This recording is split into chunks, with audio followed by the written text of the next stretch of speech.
तो आज का जो स्मैकडाउन का एपिसोड था वो कोई ऐसा वैसा स्मैकडाउन का एपिसोड नहीं था, बल्कि ये था थ्रोबैक एडिशन जहां पर WWE जा रही थी रेट्रो। तो इस वाले शो ने कितना एक्सपेक्टेशन के ऊपर डिलीवर करके दिया है। रोमन रेंस का मैच ऑफिशियल हो गया यूनिवर्सल चैंपियनशिप के लिए। जिमी ऊसो वापस आ गए और Seth Rollins and Roman Reigns के बीच में हमको कहानी इंटरेस्टिंग देखने को मिली। तो पूरे शो के बारे में इस वीडियो में हम लोग बात करेंगे कैसा स्मैकडाउन का एपिसोड था। बस आप लोग इस वीडियो को लाइक कर देना। और हाँ, चैनल तो भाई अभी आपको पता है फिलहाल रोहित पंत वाला ही है, तो रेसल चैटर पर वीडियोस नहीं आ रही, तो इसको सब्सक्राइब करके और नोटिफिकेशन बेल ऑन करके रख लो, क्योंकि वीडियोस अभी कुछ दिन के लिए यहीं पर आ रही हैं स्ट्राइक की वजह से। अब शुरुआत हम लोग कर लेते हैं सबसे पहले स्मैकडाउन के एपिसोड में रोमन रेंस हमको देखने को मिलते हैं। लेकिन उससे पहले यहाँ पर जरा बात कर लेते हैं शो का फील कैसा था। क्या फिस्ट वापस आया? हाँ भाई, फिस्ट वापस आया, लेकिन 3D प्रोजेक्शन के साथ। मतलब वो एक्चुअल में फिस्ट नहीं था, वो जैसे हमको एंट्रेंस पर नहीं देखने को मिलते, वो लाइव 3D प्रोजेक्शन WWE करती है थोड़ा एंट्रेंस को कूल दिखाने के लिए, बस वो उसी तरीके से टंगा हुआ था। और बड़ी छाती चौड़ी करके WWE अपने ट्विटर पर उसको उस फोटो को पोस्ट कर रही है कि देखो हम फिस्ट वापस ले आए।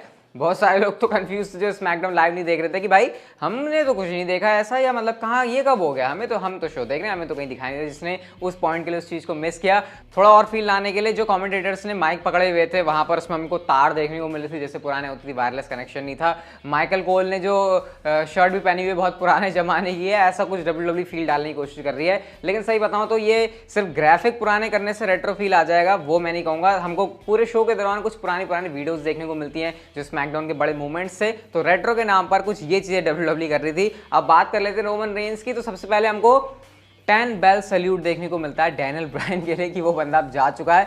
मुझे एक बार को लगा कि भाई ये 10 बेल सल्यूट करेंगे तो ये ऐसे में डिसरिस्पेक्ट नहीं होगी उन लोगों की जिनको 10 बेल सल्यूट मिलता है। लेकिन फिर पॉल हेमन खुद अपने मुंह से कर रहे हैं टन डंग डंग। भाई वो सुन के इतनी हंसी आ रही थी। मतलब रोमन रेंस भी मुझे लगता है अपने कैरेक्टर में नहीं रह पाए, उनके मुंह पे भी हंसियां छूट जाती हैं, तो ये बड़ा फनी था।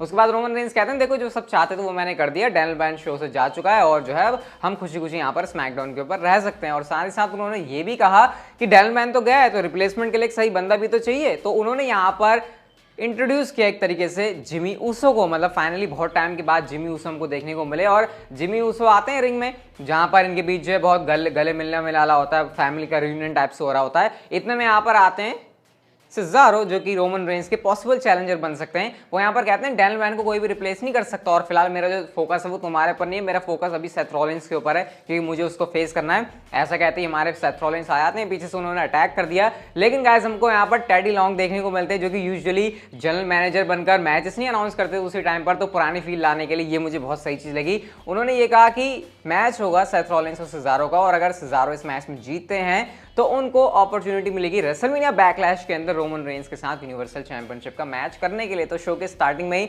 हमको एक बड़ी इंटरेस्टिंग चीज देखने को मिल जाती है, और हमको यहीं पर मैच भी देखने को मिल गया सेथ रॉलिंस वर्सेस सिज़ारो का। और एज एक्सपेक्टेड दोनों सुपरस्टार्स की परफॉर्मेंस अच्छी थी। अच्छा आपको रेसलिंग मैच देखने को मिलेगा ओपनर के हिसाब से।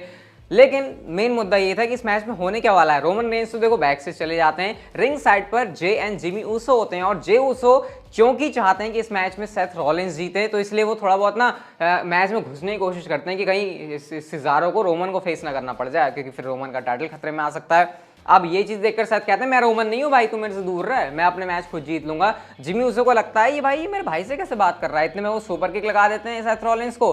बस हो गया काम यहाँ पर। सिज़ारो ने इसका फायदा उठा लिया, रेफरी देख नहीं रहा होता है, और अपना फिनिशर न्यूट्रलाइजर लगा के उन्होंने इस मैच में हरा दिया। और अब रेसलमेनिया बैकलैश के अंदर वो फेस करेंगे रोमन रेंस को। अब इसके बाद खिचड़ी क्या पकती है बैक स्टेज, रोमन रेंस से मिलने चले जाते हैं सेथ रॉलिंस। वो कहते हैं भाई हमारे बीच में हिस्ट्री रही है, बात ठीक है, लेकिन मुझे गुस्सा किसके ऊपर होना चाहिए, तेरे ऊपर होना चाहिए या फिर जिमी ऊसो के ऊपर होना चाहिए? तुम्हारी वजह से मैं तो मैच हार गया ना। रोमन रेंस कहते हैं भाई अगर तुम्हें दिक्कत हुई है तो मुझे भी तो दिक्कत हुई है, अब मेरे को भी तो सिज़ारो को फेस करना पड़ेगा रेसलमेनिया बैकलैश के अंदर। और वो कहते हैं मुझे अपनी इस फैमिली प्रॉब्लम को भी सॉल्व करना है। इतने में सेथ कहते हैं भाई तुम कर लो या फिर मैं अपने हाथ से देख लूंगा, ऐसे मुझे कैसे करना है। तो मतलब यहाँ पर रोमन रेंस और सेथ रॉलिंस हमको एक साथ देखने को मिलते हैं इस वाली स्टोरी लाइन की वजह से। लेट्स सी अब आगे इनके बीच में क्या WWE कुछ दिखाती है या फिर नहीं। लेकिन हमको ये भी देखने को मिलता है कि जिमी ऊसो भी होते हैं जिनके साथ रोमन रेंस वैसी बात कर रहे होते हैं जैसे वो जे ऊसो के साथ बात करते हैं। जिमी ऊसो कहते हैं भाई तू समझ ले, तू जे ऊसो से बात नहीं कर रहा है और मैं किसी की बिच नहीं हूं। इतने में भाई जे उसो भी देखते हैं ये मेरी बेइज्जती करके चला गया, अपनी अपनी चौड़ में घूम रहा है। और बाद में हमको एक और सेगमेंट देखने को मिलता है जहां पर जिमी एंड जे उसो आपस में बात कर रहे होते हैं कि भाई कैसे हमको टैग टीम चैंपियनशिप को देखना चाहिए, तू कहां रोमन रेंज के चक्कर में पड़ा है। जिमी उसो ऐसे बता रहे होते हैं, मतलब मेन इवेंट के लिए अभी WWE कुछ बचाकर रख रही थी जो भी शो के ऊपर होगा। और शुरुआत में हमको ये जो समोन पूरी फैमिली इनके बीच में दिक्कतें देखने को मिलती है, तो पूरे शो पर मैं कह सकता हूँ ये काफी बढ़िया चीज आज मुझे लगी। रेट्रो वाला फील था, भले रेट्रो से रिलेटेड उतना कुछ नहीं था, लेकिन फिर भी जो करंट स्टोरी लाइन चल रही है वहां पर इसने काफी अच्छे से डिलीवर किया। इसके बाद गाइस हमको देखने को मिलता है match Ruby Riott versus Carmella के बीच में। कुछ बताने के लिए है नहीं यहाँ पर, कार्मेला ने इस मैच में जीत हासिल कर ली है। इसके बाद हमको बेली देखने को मिलती है और बेली ने यहाँ पर एक तो अपने आप को कहा कि कैसे वो लॉन्गेस्ट ट्रेनिंग चैंपियन है, उसके बाद वो ट्रिब्यूट दे रही होती है पुराने फीमेल सुपरस्टार्स को जो कि WWE के अंदर रही है। बियांका ब्लेयर भी उस लिस्ट में होती है।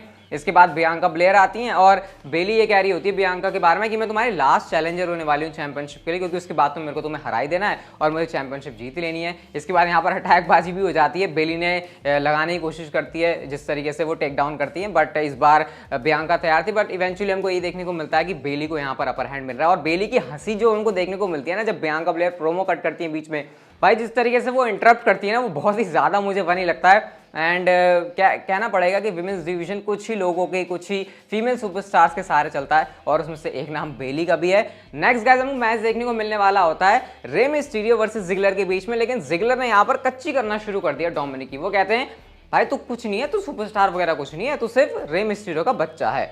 इतने में डोमिनिक मिस्टीरियो भड़क गया, उन्होंने कहा अच्छा बच्चा हूँ, चल ठीक है आज तेरे से मैं ही मैच कर लेता हूँ। और भाई मैच तो क्या ही किया उन्होंने, इस मैच में उन्होंने रोल अप करके हरा भी दिया है जिगलर को। तो बड़ा तमाचा मारा उन्होंने यहाँ पर जिगलर के मुंह पर कि भाई बच्चा बड़ा हो गया और उससे इस तरीके से उलझने की जरूरत नहीं है। और गाइस आगे के लिए हमको मैच भी ऑफिशियल बनता हुआ दिखाई दे गया जो कि Ziggler and Roode versus Rey Mysterio and उनके एंड डोमिनिक मिस्टीरियो के बीच होने वाला है। और ये होगा चैंपियनशिप्स के लिए। तो क्या बाप बेटे चैंपियंस बनेंगे, ये आगे देखना जो है काफी इंटरेस्टिंग रहने वाला है। इसके बाद आता है एक इंटरजेंडर मैच रेजिनाल्ड वर्सेस समीना के बीच में। कुछ नहीं है यहाँ पर ज्यादा बताने के लिए, यहाँ पर हमको डिस्क्वालिफिकेशन से रिजल्ट देखने को मिलता है क्योंकि मैच में जो है नाया जैक्सन शेना बेसलर घुस जाती हैं। नेक्स्ट आता है एक बहुत बड़ा 10 मैन टैग टीम मैच जो कि हमको देखने को मिलता है Kevin Owens, Street Profits, Big E and Nakamura versus Apollo Crews, Sami Zayn, King Corbin, Otis and Gable. और जिस तरीके से मैच ऑफिशियल हो ना, बैक से स्टडी लॉन्ग ने ये भी कहा जब सैमी ज़ेन कहते हैं उनका मैच ही है, वो कहते हैं कि तुम्हारा आज बना मैच है अंडरटेकर के साथ, जो एक तरीके से उनकी बड़ी फेमस लाइन है। वो यहाँ पर किंग बुकर बुला देते हैं किंग कॉर्बन को, जिस पर करेक्ट उनको किया जाता है। तो ये बड़ा फनी सा हो रहा था जो हमको बैक से सेगमेंट देखने को मिला। और इस मैच की बात करें तो भाई ये तो अपने आप में था इंटरेस्टिंग, जब ज्यादा पर्सन एक मैच में इन्वॉल्व होते हैं तो आपको पता है ना किस तरीके से हमको हाई फ्लाइंग ऐसे मूव्स देखने को मिलते हैं, कोई इधर भाग रहा है कोई इधर भाग रहा है। केविन ओवेंस बाहर ही स्प्लैश कर रहे हैं, एक वो सुप्लेक्स जिस तरीके से गेबल ने केविन ओवेंस को लगाया था भाई वो भी थोड़ा खतरनाक सा लग रहा था। और एंड में मैच का रिजल्ट ऐसा निकलता है जब हमारे किंग कॉर्बन ने बहुत ही जबरदस्त अपना फिनिशर एंड ऑफ डेज लगा दिया नाकामुरा के ऊपर और वो मैच को जीत जाते हैं। जब सेलिब्रेशन हो रहा होता है ना तो सैमी ज़ेन की नजरें इंटरकॉन्टिनेंटल चैंपियनशिप के ऊपर ही होती है, जिस पर जो हमारे अपोलो क्रूज है वो थोड़े से खफा होते हैं। तो ये जो चुटकियां लेते हैं ना बीच में सैमी ज़ेन, उसको देखने में काफी ज्यादा मजा आता है। लेकिन गाइस हम लोग बात करते हैं शो के मेन इवेंट की, जहां पर हमको ये पता लगता है कि रोमन रेंज कहते हैं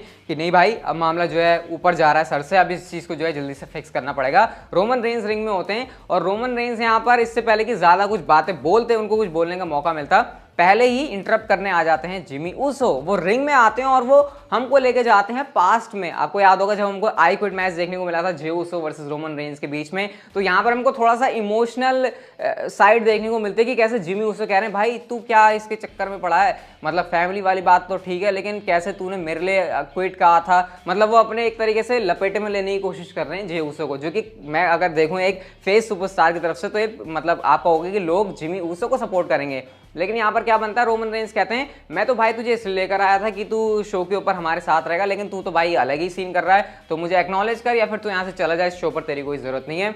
जिमी ऊसो के पास कोई ऑप्शन नहीं होता, जिमी ऊसो कहते हैं भाई तेरे साथ तो मुझे रहना नहीं है, वो वहां से जाने लगते हैं। इतने में जे ऊसो भी देख रहे होते हैं भाई ये बंदा तो जाने लग गया सिंपली, वो जाते हैं, वो जिमी ऊसो को एक तरीके से रोकने की कोशिश करते हैं, लेकिन उतने में ही पीछे से सिजारो आ गए जिसने रिंग में अटैक कर दिया रोमन रेंज के ऊपर। रोमन रेंज के ऊपर जबरदस्त अटैक कर रहे हैं सिजारो, अपर कट उन्होंने लगाया। इतने में क्या होता है जे ऊसो जाने की कोशिश कर रहे होते हैं रिंग में, जिमी ऊसो कहते हैं भाई रुक जा मत जा मत जा, लेकिन इवेंचुअली जे ऊसो चले जाते हैं बचाने, बट बचाने का कुछ फायदा नहीं हुआ। यहाँ पर अटैक उल्टा ही उनके ऊपर हो गया। अब ये देख के जिमी ऊसो कहते हैं चलो अब तक तो रोमन पिट रहा था, अब तो मेरा भाई भी पिटने लग गया, अब इसको तो बचाना ही पड़ेगा ना। वो जाते हैं सिजारो को मारने, वो भी पिट गए भाई, इतना जबरदस्त उनको हवा में उड़ा के अपर कट लगाया। और हमने देखा कि सिजारो ने ना सिर्फ जे ऊसो बल्कि शो के एंड में रोमन रेंस को भी लगाया न्यूट्रलाइजर, और सिज़ारो भाई यहाँ पर एक सुपरमैन की तरह नजर आ रहे हैं कि उनके सामने कोई भी बंदा आ जाए वो इसको डिस्ट्रॉय कर देंगे। और जिस तरीके से आज मेन इवेंट के अंदर सिज़ारो की बुकिंग हुई है वो देखकर काफी अच्छा लगा। एक सेथ और रोमन का ये जो कनेक्शन बन रहा है, क्या ये